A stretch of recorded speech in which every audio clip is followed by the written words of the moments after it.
आज बघूया वर्षभर टिकणारी ताकातली सांडगी मिरची. उन्हाळा आला की वेगवेगळे वाळवणाचे साठवणीचे पदार्थ आपण बनवतो. त्यातलाच एक प्रकार म्हणजे ही सांडगी मिरची. जेवताना तोंडी लावण्यासाठी लोणचं पापड असतंच, पण त्याचसोबत ही वर्षभर टिकणारी ताकातली सांडगी मिरची एकदा बनवून बघा. तोंडी लावण्यासाठी खूप भारी लागते. आणि बघा किती कुरकुरीत ही सांडगी मिरची झालेली आहे फ्राय केल्यानंतर. चला रेसिपी बघूया.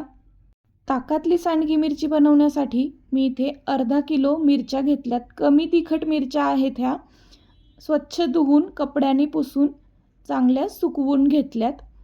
आता या मिरच्यांना अशा प्रकारे कट देऊन घ्यायचा आहे. बघा, मिरचीचं लोणचं घालते वेळी ज्या प्रकारे कट देतो तशाच पद्धतीने कट द्यायचा आहे. खूप जास्त तिखट मिरच्या वापरल्या तर फ्राय केल्यानंतर मिरची तिखट लागते खातेवेळी किंवा ठसका लागतो, त्याच्यामुळं मग कमी तिखट मिरच्या वापरायच्या. तर आता बाकीच्या सगळ्या मिरच्यांना अशाच प्रकारे मी कट देऊन घेतलेला आहे.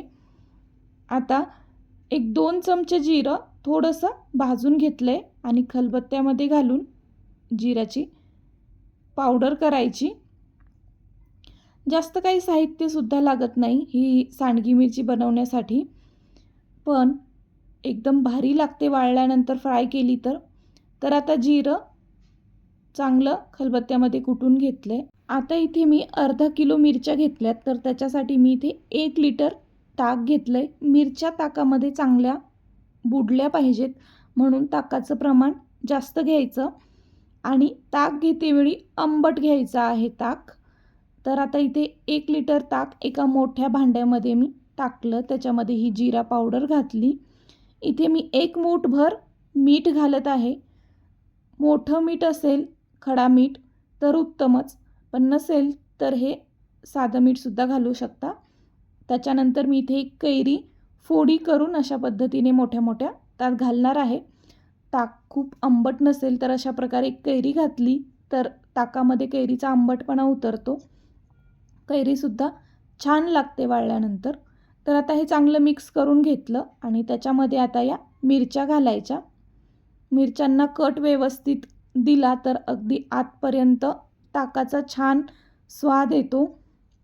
तर आता छान मिक्स करून घ्यायचं ताकामध्ये. चांगल्या मिरच्या अशा प्रकारे बुडल्या पाहिजेत. आणि हे मिक्स करून झालं की याच्यामध्ये एक मोठी परात ठेवायची.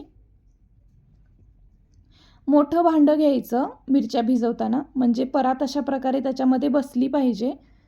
आणि त्याच्यावरती जड ओझं ठेवायचं आहे. खलबत्ता ठेवला आहे मी. याच्यामुळं काय होतं, मिरच्या पूर्ण ताकामध्ये बुडतात ओझं ठेवल्यामुळं. त्यामुळं याच्यावरती ओझं ठेवायचं आहे आणि वरतून एक मोठं भांडं झाकायचं आणि रात्रभर हे असंच ठेवायचं आहे. आता बघा, रात्रभर मी तसंच ठेवलं होतं आणि दुसऱ्या दिवशी सकाळी बघितलं तर मिरच्या पूर्ण ताकात बुडलेल्या होत्या आणि त्याचा थोडासा रंगसुद्धा बदलला आहे. आता एक चाळणी घेतली आहे आणि खाली चाळणीच्या एक मोठी ताट ठेवली आहे. आता या मिरच्या थोडंसं मिक्स करून घ्यायच्या आणि चाळणीमध्ये काढून घ्यायच्या आहेत या मिरच्या. आणि इथे मिरच्या सगळ्या चाळणीमध्ये काढून घेतल्या. या मिरच्यामध्ये जे एक्स्ट्राचं ताक आहे ते खाली ताट ठेवली आहे त्याच्यामध्ये पूर्ण निसरून जातं. चाळणीमध्ये मिरच्या काढल्यानंतर 10-1 मिनिटं हे असंच ठेवायचं आहे. त्यातलं पूर्ण ताक निसरून गेलं की मग मिरच्या उन्हामध्ये प्लास्टिकवरती सुकवायच्यात. आणि जे हे ताक आहे ना, तर ते ताक फेकून नाही द्यायचं आहे, ते तसंच झाकून ठेवायचं आहे. तर बघा, इथे पूर्ण त्यातलं ताक निथरल्यानंतर मी उन्हामध्ये प्लास्टिकवरती मिरच्या घातल्या. प्लास्टिकवरती लवकर सुकतात मिरच्या. आणि पूर्ण मिरच्या अशा सुकवून झाल्या की दिवसभर उन्हामध्ये अशाच ठेवायच्या आहेत. आणि बघा, दिवसभर मिरच्या उन्हामध्ये ठेवल्या होत्या. आता ह्या थोड्याशा सुकल्या आहेत, त्याचा रंग चेंज झाला आहे. आता दिवसभर मिरच्या सुकवून झाल्यानंतर रात्री या मिरच्या पुन्हा त्याच ताकामध्ये टाकायच्या आहेत. ताक व्यवस्थित झाकून ठेवायचं, जे उरलं होतं ताक ते. तर त्याच्यामध्ये पुन्हा या मिरच्या टाकायच्या, मिक्स करायचं आणि सेम पद्धतीने वरती एक ताट ठेवायची आणि त्याच्यावर ओझं ठेवायचं आहे.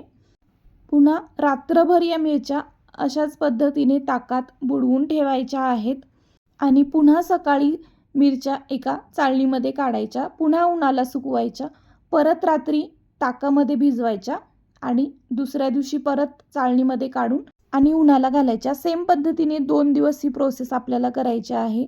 ही प्रोसेस 2च दिवस करा. 3 दिवस केली तर ताकावरचं लोणी आपण काढलेलं नसतं, त्याच्यामुळं खूप असा ताकाचा वास मिरच्यांना लागतो वेगळाच, म्हणून मग 2 दिवस पुरेसे आहेत. 2 दिवस सेम पद्धतीने मिरच्या ताकात बुडवून नंतर 3-4 दिवस कडकडीत उन्हात वाळवून घ्यायच्या आणि या मिरच्या मी मस्त 3-4 दिवस उन्हात वाळवून घेतल्यात.